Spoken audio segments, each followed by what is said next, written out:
Hello guys, my name is Arun and welcome to my channel. This is actually a series of tutorials on Python hacks, and in this tutorial I'll be explaining you guys a very simple example with Cython.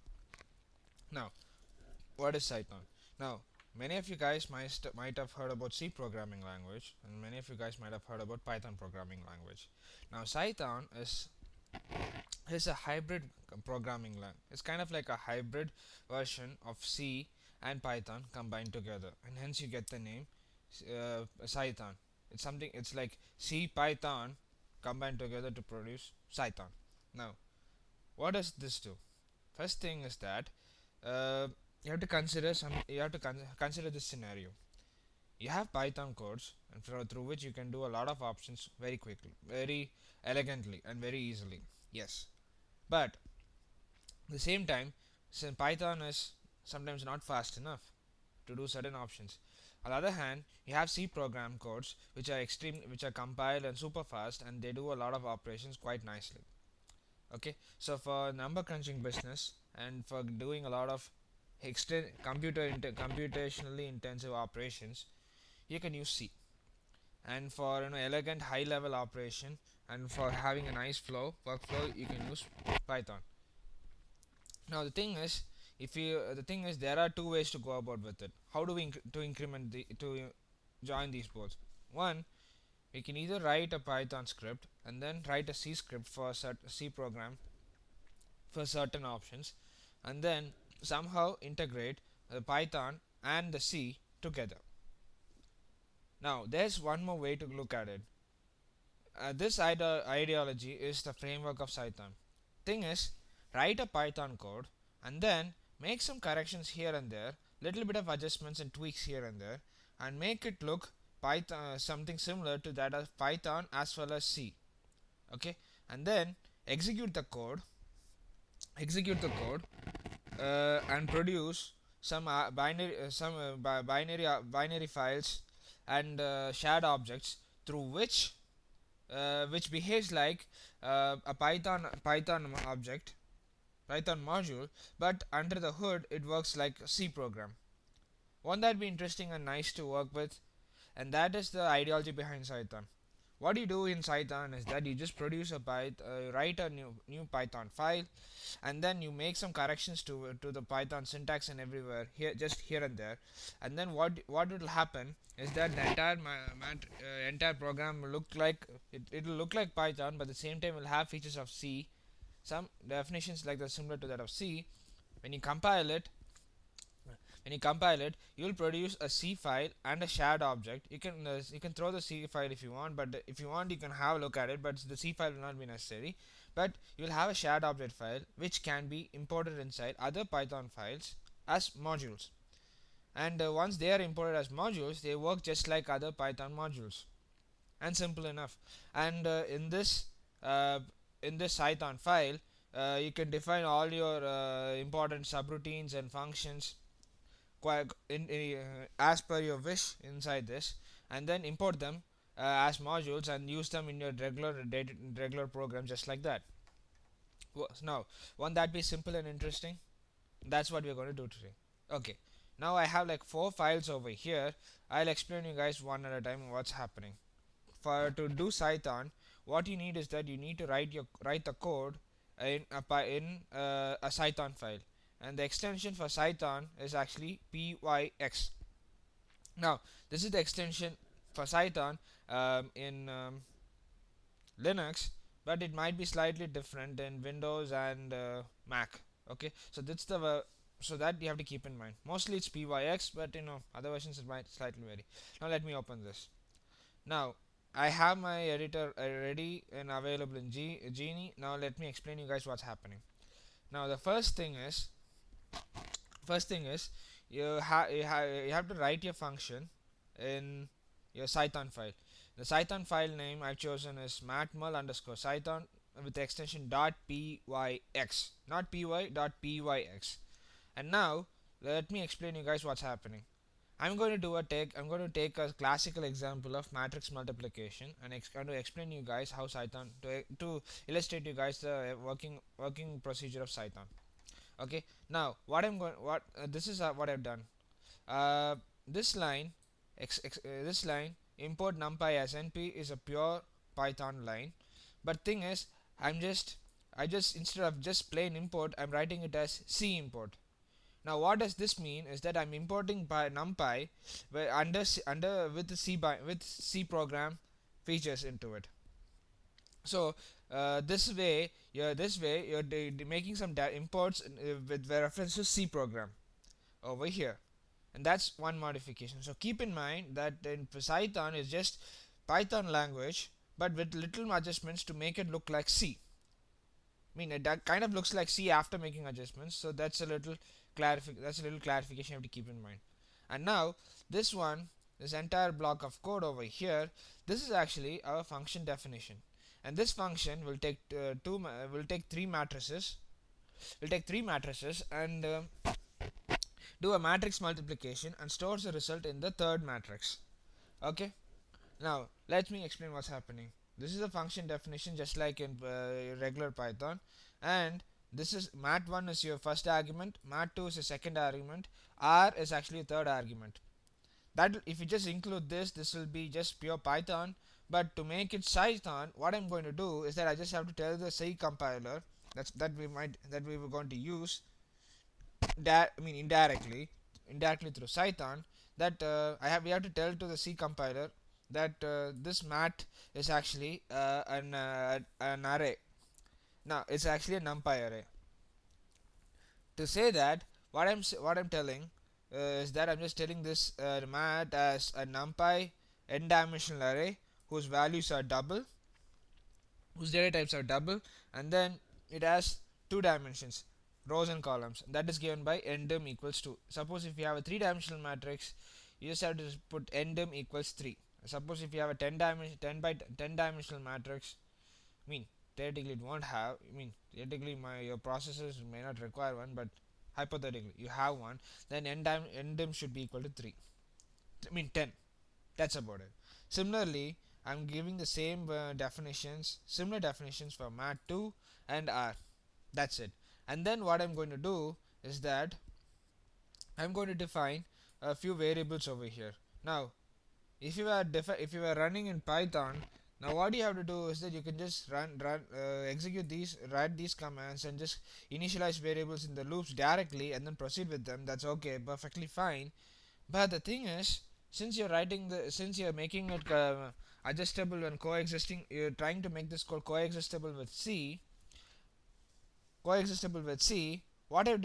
have to do is that you just have to define these variables in the beginning, because in C programming you have to define the variables explicitly before using them. Maybe you can you can define, sometimes you can define them in the loops itself, but it's not a problem. But as a general practice, it's recommended to define the variables in the beginning. So so what I'm going to do, I'm just defining the variables I, j, k, which are the iterating variables that I'm using in the loop, and then I'm defining r1, r2, and c2, the three values that I'm going to use in the loops as the loop limits. Okay, I'm defining them in the beginning as as unsigned integers, meaning they just take only positive values, and I'm defining them with C definition. C def actually stands for C definition. So these are like unsigned integers, variables that are kind of similar to uh, the same kind of variables in C. That's the logic over here. And then using the matrices mat1 and mat2, I'm using the shape command to get the rows and columns of the matrices. Simple as that. And then this is our classical matrix multiplication loop defined using pure Python. Simple as that. Okay, we could have I mean the thing is, you have to keep in mind is that sometimes you could have vectorized this, like you can just take off these two loops and do little fancy stuff and make vectorize this. But when I tried, it worked out fine, but the answer turns out to be wrong. I don't know why. Maybe I made the code wrong or something, I'm not sure. But when I tried to vectorize this a little bit, I just got this little wrong. So I'm just going back to my previous, I mean going back to my original code, classical code with three nested for loops. I'm using this statement, I'm working with that, and this is how your Python code looks like. Now this is actually Cython code. Now to compile this, we cannot compile it directly. What we need is that we need a setup file to compile this. And how does this setup file look like? This is the setup file. It's nothing complicated, nothing fancy, just three lines of code. What you have to do is that from the distribution utilities library called as distutils, in that there's a module I think there's a module called as core. From that you have to import this function called as setup. Okay, and then when you install Cython in your along with your Python packages, okay, you'll be having a library called as Cython, and in that you'll have a class or a module called as build, and in that you'll have a function, I guess, called as you have a function or module called as Cythonize. We are going to use this. You have to include these two, and then the execution command is extremely simple. Just type setup, and then inside setup just write ext underscore modules or extension modules equals Cythonize, and then your file name in double quotes. This file name is actually should be your Cython file name. So my Cython file name is matmul underscore cython.pyx. So I'm returning the same over here. Simple as that. Okay. And now with this being done, now your setup file and your Cython file is over. Now the thing is, how do I import this? Now the importing thing is fairly straightforward. Like once you compile this, you'll have a shared object ready. You'll have a shared object ready that behaves like a module in your file folder, and that you can import it directly into your Python file, just like a simple module. So this is my Python file I have over here. So I'm just including numpy in this line, time module in this line, and this is how you include matmul underscore Cython, the the shared object that you'll get over here after compilation. You'll get over here, and then these three variables are used for defining the sizes of three matrices, and I'm making three empty matrices A, B, and C, assigning matrices A and B with some random value using the numpy random function, and this is actually the Cython call. Now this time function, what it does is it calculates the time elapsed between the between some point in the future, some point in the past, till the current second when this function is clocked in. Okay, so it's going to give you some time elapsed between some reference point. For instance, let's say let's say 10 years ago, some date till now in seconds. And similarly, this star function will do the same thing between some reference point till that time. So if if you subtract stop and start, what you'll have is that you'll have in seconds the time elapsed between these two function calls.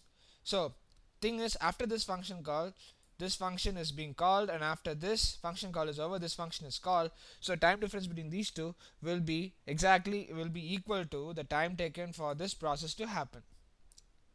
Okay, and this difference will be in seconds.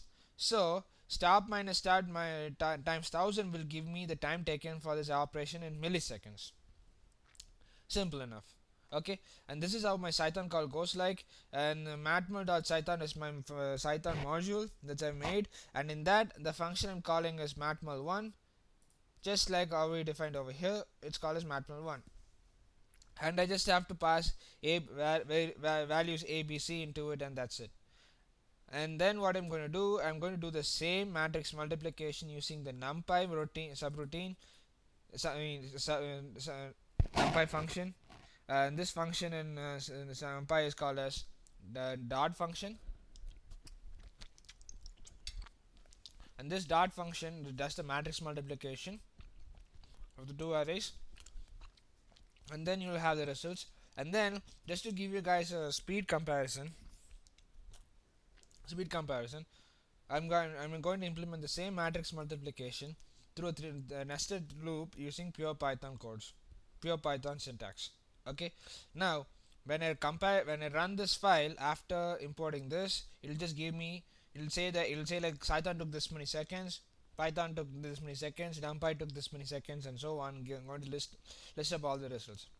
Okay, now if I were to look at my folder over here, I have 4 files over here. Okay, now to compile this, now to make execute, I mean, to shared object out of this, you just have to type Python. I mean, now I'm doing this for Python 3. Python 2, this procedure is exactly similar. I'll show you guys in a moment. So you just have to type Python setup.py and then type build underscore ext build extension, and then give a space and then type two minus signs and type in place. And if you press enter,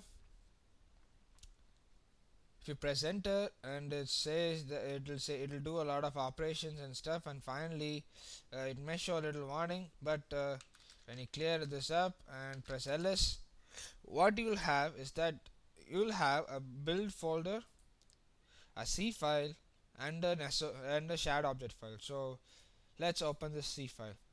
Now this is actually the C file, so let me open this with Genie, and brace yourselves because this C file will be super long, and it starts over here, and if I were to scroll it all the way down, this file is 6478 line. This file is 6478 lines long. That's freaking big. Now you might ask me, how on earth did this file come in the first place? Well, if you look at the beginning, this file was generated by your Cython in your system. That's what it generated. That's what it created. From this C file, after doing some operation with this C file, your shared object file got created, and that shared object file is as follows. So if I were to look at this in my terminal, let me push this up.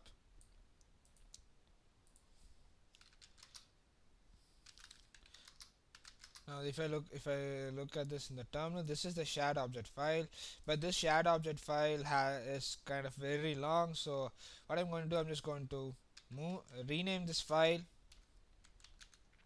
I'm going to rename it in a simple one. Okay, press enter, and there you have your file name is simple. Now this way you created your file, you created a shared object. Now it's ready. Now what you have to do is that now this function is ready to be, this module is ready to be implemented in our Python code. And so once this is done, all you have to do is just type Python and then your file name with its inclusion, and just type matmul.cython experiment. That's my file name. Press enter. Bingo, and there you have it. That's how you get an answer.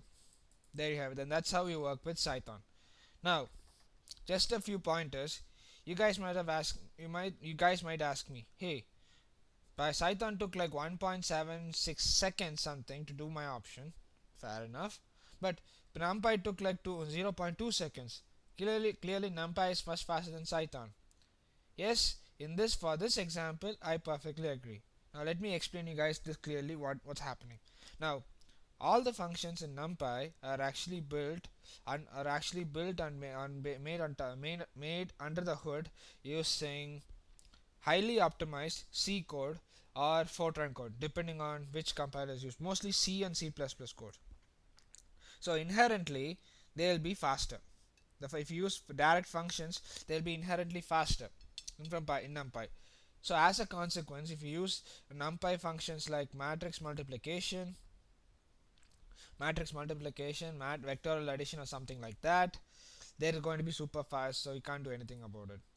Okay, so on the other hand, your Cython code over here, if I were to be absolutely honest with myself, I haven't optimized this Cython code at all. Thing is, this is just a partially optimized Cython code. You can do. I think there are things I'm not including here, because if you include a few more stuff, you can optimize this much more faster. You can optimize this much more better to make this run much faster. I'm not sure as to how to go about with that, so I'm just keeping it as it is. So what I'm saying is, since you're using NumPy function directly, they'll be inherently faster. So that's why you're getting like this. And also, my Cython code here honestly is not optimized enough. So you're getting so you're not getting as much as a speed up as you thought you'll get.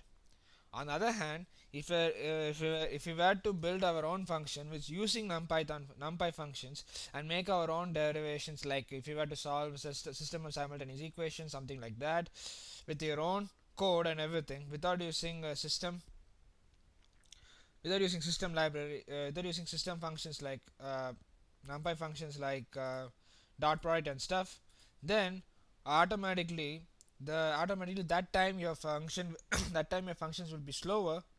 And then in those cases, using even a partly optimized Cython code will give you a will give you a nice speed up will give you guys a nice speed up. Okay, and the thing is, if you guys are good at C and if you guys are learning Cython, then if you're good at Python, then Cython will be easy to pick up. But thing is, my for my in my personal experience, I found Cython is a good tool, but there are a lot of optimizations which I have to do to get that job done, which I'm not good in that so far. So I admit to you guys. So I don't use Cython much, but if you guys are really good programmers and you guys can, if you guys are smart enough, you guys will figure it out. I'm just get dumb to figure what's happening over here, but I think you might get figured this out. So that's about it. And now this is how, right? If you want to do the same thing in if you want to do the same thing in Python 2, you can do this. You can do the option, but thing is, when you're running this in Python 2, you have to recompile the Cython file. You have to rebuild the Cython file and produce a shared object and everything, because the syntax and the architecture of Python is different in 2 and 3. So the Cython files that are produced will also have some differences, like how the arrays and pointers and stuff are being done. Okay, so I have to do that. So what I'm going to do, I'm just going to open my shell script.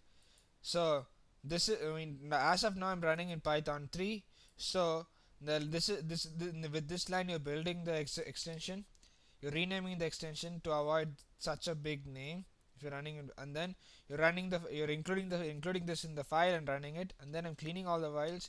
This line is actually for me to make sure that I just jump to uh, Python 2 Python 2 environment in my laptop, and then just a print statement in shell building it. If you see, it's exactly the same command, and then I'm renaming the file in case if it turns out to be big, and then I'm just doing exactly the same stuff, using it again, and then this line is actually for coming back to my original Python version. So if I were to run this,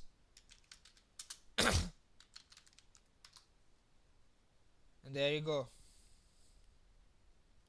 Now if I'll just pull this up and scroll you guys as to what's happening. Now as and when I did this, it removed a lot of files, and then it says running in Python 3, and from this line till this line, from this line to this line, what you're having is you're getting the Cython file being built and shared object being produced, and then after that, you see, during this line, if you guys notice this line, it uses C compiler under the hood to work. So even in this line you're using C compiler to do all the option, but you didn't run the C compiler explicitly, but it ran by Cython used it to run it. So as a consequence, for running C and Cython, you definitely need to have C program in your system. Okay, and then afterwards you have that Cython took 1.7 seconds, Python NumPy took 2.25 milliseconds, sorry, and Python took like 41 seconds. And then from here on, Python 3 starts. This is just a path change, and then you have running Python 2, and this is the compilation. This is the compilation and generation of the shared object file you're using the setup line. And then once that is done, this is from this main file saying that Cython took 1.43 seconds, NumPy took 0.2 seconds, and Python took like 81.72 milliseconds, and so on. And then we're just coming back to our original path for Python, and that's about it. Hope you guys learned something interesting, and that's all I have for you guys in this tutorial. And in next tutorial I might come up with something interesting, so till then stay tuned, and see you guys next time. Bye.